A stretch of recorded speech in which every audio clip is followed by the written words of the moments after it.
There are so many different rugby boots that you can buy. So narrowing down which boot is best for you specifically, it's a bit of a daunting process. So I'm here to help guide you through that process so that you end up with the perfect boot for you. Hi guys, I'm OJ from Lovell Rugby, and this is my 4-step guide to picking your perfect rugby boot.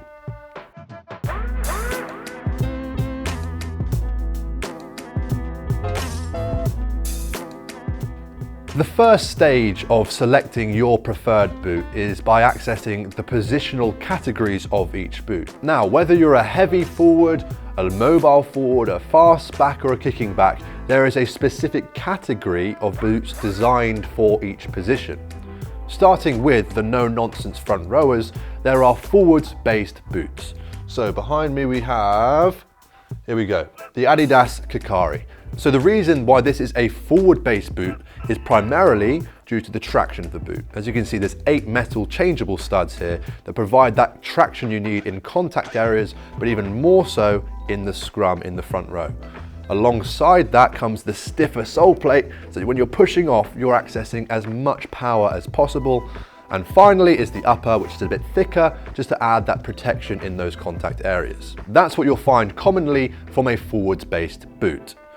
So they're the heavy duty forwards. The more mobile, loose forwards that you'll find in the second row and back row might prefer a slightly different option. So behind me, here we go. The Canterbury Phoenix Genesis Elite is that kind of boot. It's a forward-based boot, but with a little bit more mobility inside the construction of the boot. So it has the lighter option of a synthetic midfoot and heel area to reduce the weight, but still offers that protection of a leather toe box that also makes the boot a bit more comfortable when you're covering all those meters in the back row. Alongside that is the Flight Beam sole plate, which provides that traction in the contact area and really gives you a strong surface to push off. It's not as strong as the 8 studs of a front row boot, but again offers more traction than a back boot alternative. So that's what you're going to typically find for a loose forward boot, whether that's a mobile second row or your standard back rower. It's going to give you that protection that you need, but not with the cost of a heavy boot weighing you down whilst you're trying to get around the pitch. So yeah, that's what you're typically going to find, and the Phoenix Genesis Elite is a great example of that. Next up, we probably have the inside back category, which will be the Predator Malice. Now, of course, being an inside back, kicking is going to be a major part of your game. And as you can see from the Predator Malice, it provides that surface area with the rubberized grip elements and the asymmetric lacing system that's going to give you a sweeter strike on the ball and help you out in those conditions. Whereas the previous forwards boots aren't really designed for kicking, this is designed specifically for that to help you out. Alongside that is your running game, and that's what the traction is going to be behind. Again, less studs means less weight, so you're going to be able to move more freely, and the conical shaped studs allow you to be more agile in those tight turning spaces when you're trying to beat defenders with footwork. To maintain that lighter weight, the materials are a bit thinner, so you don't have as much protection, but being an inside back, you're a lot less likely to find yourself in those contact areas, so you can get away with it a little bit more than those forward-based options.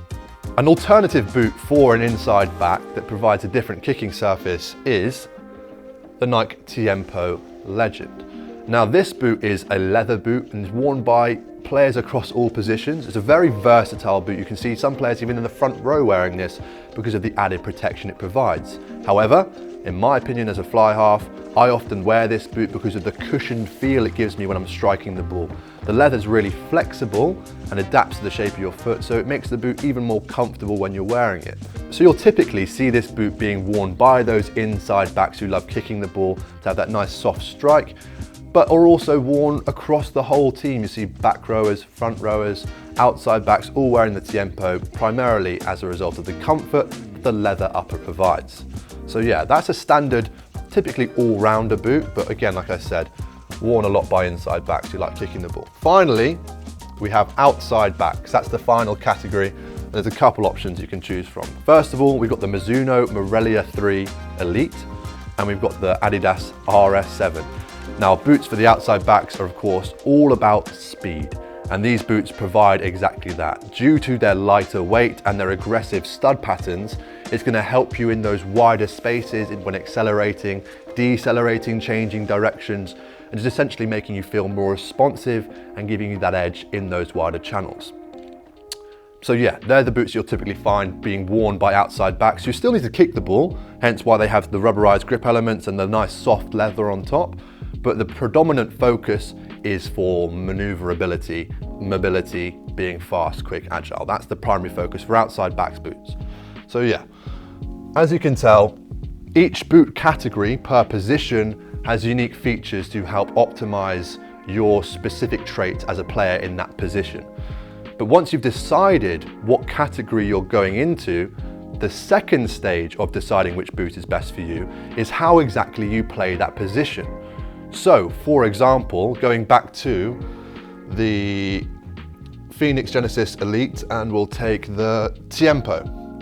As I mentioned, there's some crossover with the Tiempo especially, where some forwards like to wear this boot because they prefer to have a even lighter, even more mobile option compared to the Canterbury Phoenix Genesis Elite.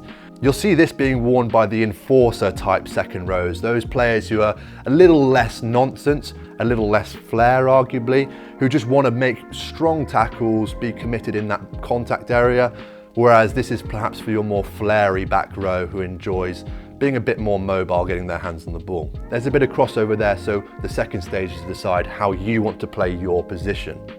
Another example of that, as I mentioned, was between the Tiempo again, funnily enough, and the Predator Malice. So if you're more of a side-on instep kicker, you're going to use the Predator Malice due to that increased surface area on the instep of the boot. Whereas if you're more of a square-on, hit with the top of your foot kind of kicker, Tiempo's for you. With that straight lacing system, it gives you the surface to do that. Again, it depends how you specifically play that position. You have to figure things out and then pick the boot that best suits how you want to play, your style essentially. So yeah, that's the two questions primarily that you want to ask yourself to help pick your favorite boot. When it comes to the front row boots, I mean, there's very little to differentiate between front row boots. You're always going to get the 8 studs. You're always going to get the thicker material on top. It's going to be a bit heavier, and that is for good reason. You're going to need that traction when you're in the scrum.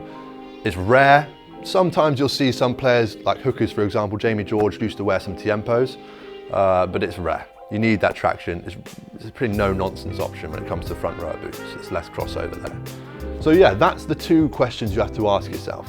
What positional category are you in, and how do you play your position to differentiate within that category? After that, there's two more specific questions to narrow down your search even further. That third question then is incredibly important for safety reasons and to optimize your performance, and it is, what sole plate are you going for? We've got the firm ground sole plate here and the soft ground sole plate of the Predator Malice. At first look, they don't look too different, but the soft ground provides that added traction when you're playing on an absolute bog, as a lot of people do in lower tiers of rugby.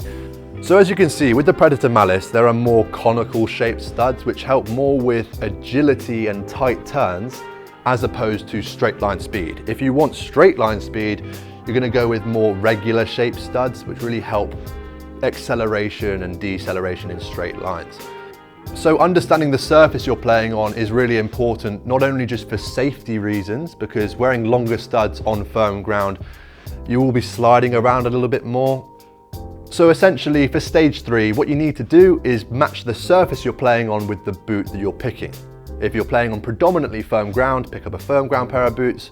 If you're playing on soft ground, pick up a soft ground pair of boots. Pretty straightforward.